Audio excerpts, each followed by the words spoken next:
Everyone, स्वागत है आप सभी का हमारे यूट्यूब चैनल पे।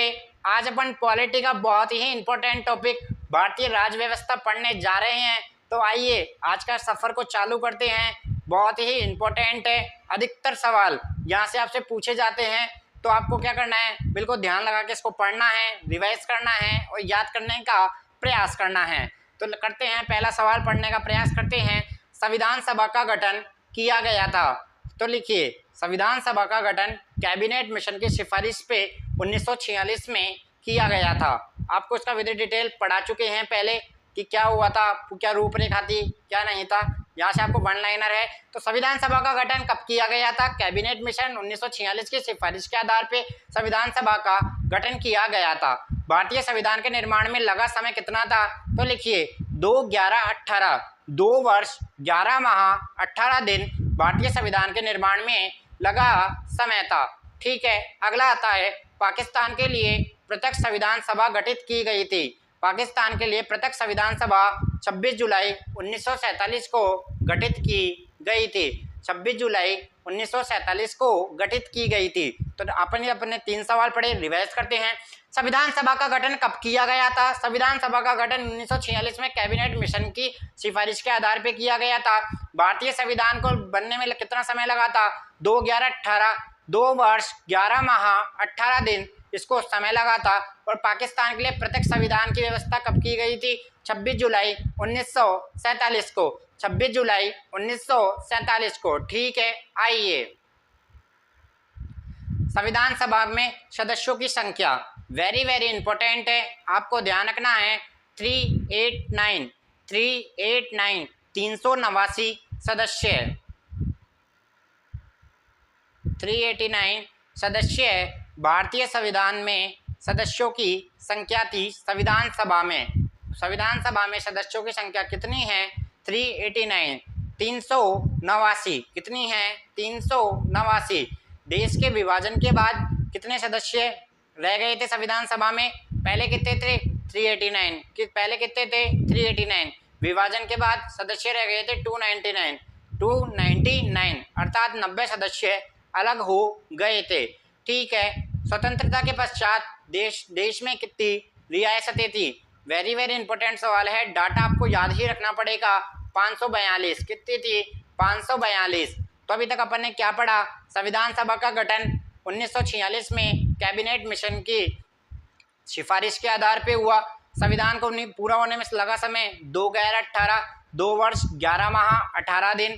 फिर अपन ने नेक्स्ट सवाल क्या पढ़ा था? नेक्स्ट सवाल था हमारा, पाकिस्तान के लिए प्रत्यक्ष संविधान सभा कब गठित की गई थी? 26 जुलाई 1947 को। संविधान सभा में सदस्यों की संख्या 389 थी।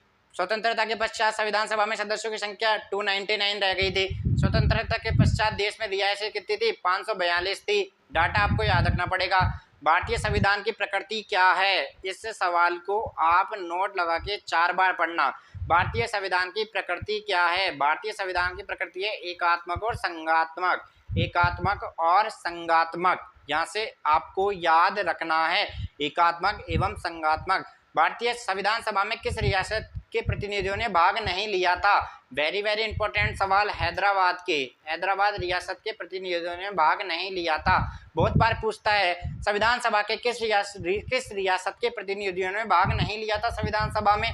तो आपको यहाँ से ये बताना है, हैदराबाद के प्रतिनिधियों ने भाग नहीं लिया था। तो अभी तक अपने दोबारा छठा सवाल रिवाइज करते हैं। संविधान में पश्चात रियासतें कितनी थी? स्वतंत्रता के पश्चात 542 थी। भारतीय संविधान की प्रकृति कौन कौन सी है? एकात्मक एवं संघात्मक। एकात्मक एवं संघात्मक। संविधान सभा में किस रियासत के प्रतिनिधियों ने भाग नहीं लिया? वह थे हैदराबाद के प्रतिनिधियों ने भाग नहीं लिया था। ठीक है, आइए, संविधान सभा की प्रथम बैठक 9 दिसंबर 1946 को आयोजित की गई थी। संविधान सभा की प्रथम बैठक 9 दिसंबर 1946 को आयोजित की गई थी, जिसकी अध्यक्षता सच्चिदानंद सिन्हा द्वारा की गई थी। तो संविधान सभा के अस्थायी अध्यक्ष कौन हो जाएंगे? डॉक्टर सच्चिदानंद सिन्हा। अगला सवाल आता है, दोनों सवाल वेरी वेरी इंपॉर्टेंट है।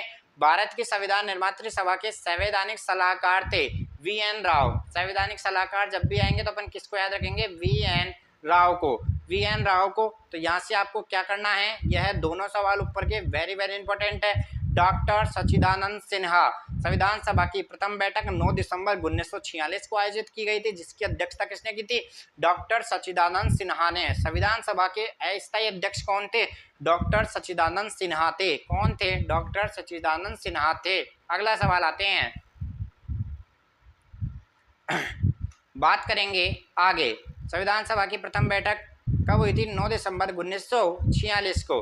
अब बात करेंगे तब अस्थायी अध्यक्ष कौन चुने गए थे? डॉक्टर सच्चिदानंद सिन्हा। तो डॉक्टर राजेंद्र प्रसाद को संविधान सभा के स्थायी अध्यक्ष के रूप में कब चुना गया था? तो संविधान सभा के प्रथम स्थायी अध्यक्ष कौन थे? डॉक्टर राजेंद्र प्रसाद, जिनको 11 दिसंबर 1946 को संविधान सभा द्वारा अपना स्थायी अध्यक्ष चुन लिया गया था। संविधान सभा का प्रारूप किसके द्वारा तैयार किया गया था? BN राव द्वारा। वेरी वेरी इंपॉर्टेंट है, BN राव द्वारा। प्रारूप समिति के अध्यक्ष कौन थे? प्रारूप समिति का गठन 29 अगस्त 1947 को किया गया था और अध्यक्ष कौन थे? डॉक्टर भीमराव अंबेडकर। कौन थे? डॉक्टर भीमराव अंबेडकर। ठीक है, आइए, प्रथम कानून मंत्री कौन थे स्वतंत्र भारत में? डॉक्टर भीमराव अंबेडकर। झंडा समिति के अध्यक्ष कौन थे? JP कृपलानी। कौन थे? JP कृपलानी। भारतीय डॉक्टर BR अंबेडकर ने संविधान की आत्मा किसे कहा? संवैधानिक उपचारों के अधिकार को। और संवैधानिक उपचारों का अधिकार क्या है? एक फंडामेंटल राइट है। क्या है? फंडामेंटल राइट, अर्थात मौलिक अधिकार है। तो डॉक्टर भीमराव अंबेडकर द्वारा संविधान की आत्मा संवैधानिक उपचारों के अधिकार को कहा गया है। संविधान की प्रस्तावना में धर्मनिरपेक्ष व समाजवादी शब्द जोड़ा गया था। कब जोड़ा गया था? संविधान का 42वां संविधान संशोधन और 1976। कब था? संविधान का 42वां संशोधन था और 1976 में। कब था? 1976 में। संविधान के प्रारूप पर बहस हुई थी, ध्यान रखना आपको, 144 दिन। भारतीय संविधान को अंगीकार किया गया था 26 नवंबर 1949 को। तो देखो, ऐसे सवाल आता है, भारतीय संविधान को कब पारित किया गया था? तो पारित करने वाली डेट आएगी 26 नवंबर 1949 को। और भारतीय संविधान को कब प्रभावी किया गया था? तो प्रभावी डेट आती है 26 जनवरी 1950 को। तो दोनों शब्द आते हैं, पारित और प्रभावी। पारित और प्रभावी। तो पारित कब किया गया था? 26 नवंबर 1949 को। ठीक है, तो इसलिए 26 नवंबर को प्रतिवर्ष क्या मनाया जाता है? संविधान दिवस के रूप में मनाया जाता है। संविधान दिवस के रूप में मनाया जाता है। तो यह आज के हमारे 20 सवाल क्लियर हो चुके हैं। इसको आपको रिवाइज करना है। आप उम्मीद करें आप कोई सा भी एग्जाम देना, SSC रेलवे का, यहाँ से आपको हमेशा सवाल मिलता है, क्योंकि पॉलिटी में भारतीय राज्य व्यवस्था से हमेशा सवाल पूछे जाते रहे हैं और आगे भी पूछे जाएंगे। ऐसे चैनल को प्यार देते रहिए, लाइक शेयर कमेंट अधिक से अधिक करें और बेल आइकन को जरूर प्रेस कर जाएं आप एक बार। ठीक है, सब्सक्राइबर आप जरूर करके जाएंगे। ऐसे चैनल को प्यार देते रहिए। थैंक यू, धन्यवाद।